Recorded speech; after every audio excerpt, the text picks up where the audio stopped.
Like, we are super remote out here. Way remote. Where Jesus lost his sandals, that's where we're at. Have you ever dreamed of escaping to a place so remote, so far removed from civilization that you could immerse yourself in nature? A spot deep in the woods where you could truly disconnect and even indulge in a refreshing skinny dip? Hi friends, we are Sam and Roy, and we have just begun a difficult challenge. We aim to explore 100 national parks, both in the US and abroad, in just 4 years, all before Roy hits the big 6-0 in November of 2028. And guess what? We're balancing this adventure with our full-time, non-remote jobs. Join us on this wild journey to see if we soar to success or stumble along the way. This week, we are at National Park number 19, North Cascades National Park in Washington, USA. We have arrived at North Cascades. First thing we did was stop at the ranger station that is in Marble Mount and picked up our backpacking permit. So even though we've made a reservation online through reserveusa.gov, we still had to stop there. We check in with them and they give us the permit. They gave it the day before, or you can pick it up that morning of. They are open every day throughout the summer, which is when you would be doing this. She said when we get there, we get our tent set up, we put this permit hooked to our tent at all times. So we've got that. Right now we're packing up our backpacks, got the food we're going to take, and the plan is to get started early in the morning. We do have to canoe 10 miles into our camp spot. So we're both a little bit nervous about that because we are not experienced canoers. We have practiced a little bit. Dog in canoe. I would say not the best idea, but we're doing it.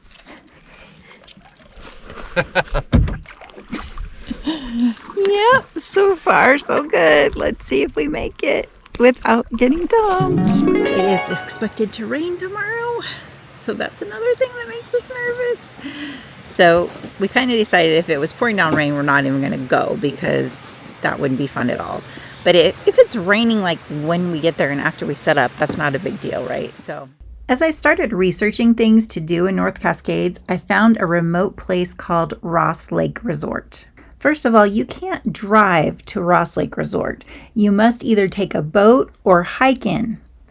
And of course, we chose the adventurous route of hiking in. From Highway 20, we parked our truck at the Ross Dam trailhead and hiked down about 1 mile to the water's edge.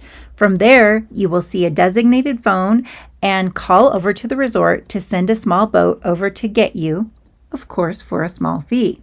Once at the resort, we rented a boat and drove the boat down the lake 10 miles to our very remote campground called Dry Creek Campground.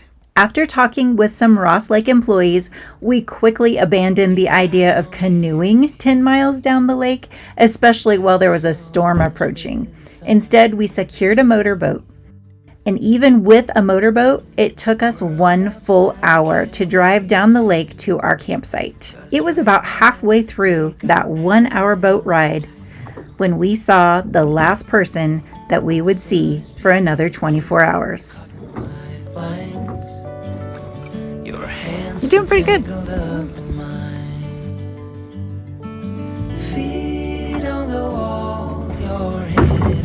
My boat, I would still be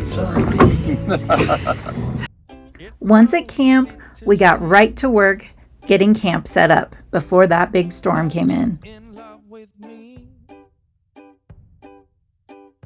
Carve your name next to mine on that big oak tree. It's how you want it to be. Roy got a new air mattress this time. Last time his was deflated. Yeah, that sucked. Oh, and you even got a pillow. Comes with a pillow and a foot pump. Might have to upgrade you. Yeah, yours is way thicker. Look at that. Yeah, I bought the thick one. Mine's like, Roy's is like that. So we caved and did not canoe out here. No. We talked to the lady at Ross Lake Resort and we were like, what do you think we should do? It's 10 miles of canoeing. There's a storm coming this afternoon, possibly. She's like, if it were me, I would motorboat it. And we were like, okay. I think that's a better plan. Sold. And then as we were like driving, it took us an hour just to motorboat out here. So if we were canoeing it, it would probably take us 4 or 5 hours. Yeah. And by then a storm's probably going to be here. Yeah, we've been screwed. And we would have been screwed. Plus now we're able to go look at some of the other cool sites around the lake, which we're going to do here in a minute, and get back here before the storm sets in. So we'll get to see more of the lake this way. Whereas if we were canoeing, we would come here and die and then get up and do it again in the morning and have a rougher time going that direction in the morning. So yeah, I'm very glad we did it, even though we kind of wimped out. But we backpacked in, so I'd say that's effort. That's effort. Dry Creek Campground has 4 different camp spots that hold between 4 and 12 people at each spot. However, on our particular day, there were no other campers on our little inlet. We had the entire area all to ourselves. And then each campground comes with a picnic table, a fire pit, and a nice flat spot for your tent, and a bear box. There is, however, a fire ban right now. So we have 4 other spots in our campground. Nobody else is here but us. We're here on a Monday night. I'm sure on the weekend it'll be full. So for our campground of 4 spots, we have 1 toilet to share. And it's actually really clean. The toilet paper is full. There's 2 sides are both full. And it doesn't smell in here. And there's actually hand sanitizer that is full. And this is a map of our Dry Creek campground. So we're in this spot. There's another spot here for 4 people, another spot here for 4 people, and then there's one in the middle that has 12 people spot. So not bad. The only negative is that it is 10 miles down the lake. By the time we got camp set up and explored the campground, it was time for lunch.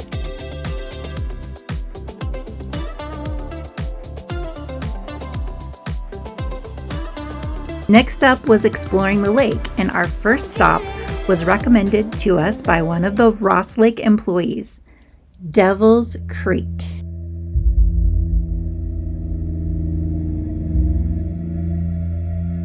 This canyon was honestly a little eerie. We aimed to get all the way to the end to see a beautiful waterfall. However, there was so much driftwood at the end of the creek that it kept us from rounding the bend to see the waterfall. We could hear it, but we just couldn't see it. We did see another beautiful waterfall though as we explored the lake further. We returned back to camp and decided it was time to go for a swim. And what's even more fun than going for a swim? Going for a skinny dip. And considering we hadn't seen another person anywhere near our camp spot, we felt it was pretty safe to give it a try. After skinny dipping, that dreaded storm started to show its ugly head, and it began to rain right around the time we started making our dinner.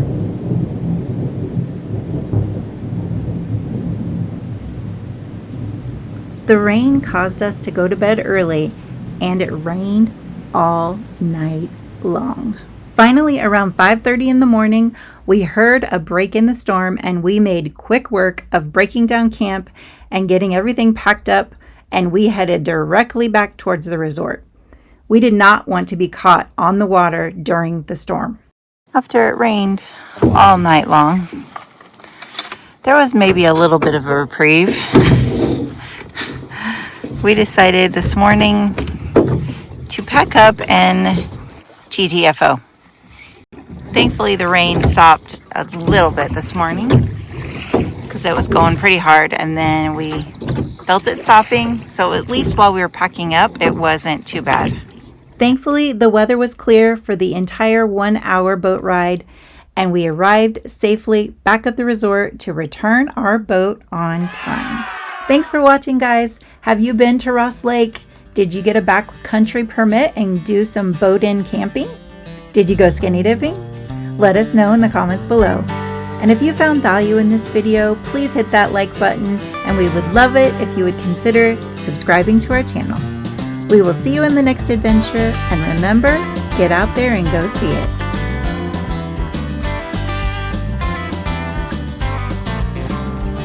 Here we are, little tents. Here we are in our little tent.